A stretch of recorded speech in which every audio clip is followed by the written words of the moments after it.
திட்டங்களாக கொண்டு வந்தோம். அத்தனை திட்டங்களும் முடிகிற சமயத்துல திமுக ஆட்சிக்கு வந்தது.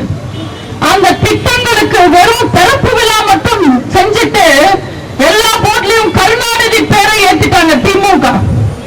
அவங்களுக்கு நான் ஒரு விஷயம் சொல்ல விரும்புறேன். அத்தனை போர்ட்லயும் பேர் இருக்கிறது பெரிய விஷயம் இல்ல.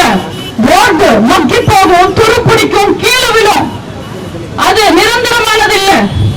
ஆனா ஒட்டுமொத்த தமிழ்நாட்டு மக்கள் மனசுலையும் இடம் பிடிச்சிருக்காங்க எங்க அம்மா புரட்சி தலைவியும் புரட்சி தலைவரும்.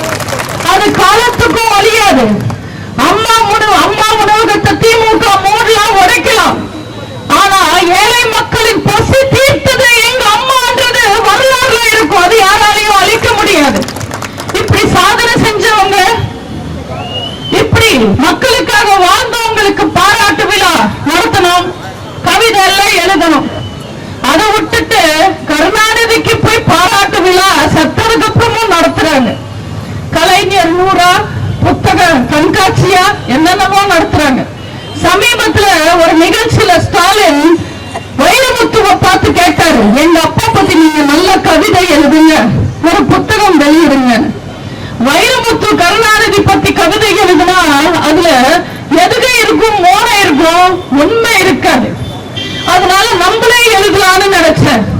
நமக்கு தெரிஞ்சது, ஊர் அறிஞ்சது, நம்மளே ஒரு கவிதை எழுதுவோம் கருணாநிதிக்கு நினைச்சேன். எழுதிட்டேன். கரெக்டா இருக்கான்னு பார்த்து சொல்லுங்க.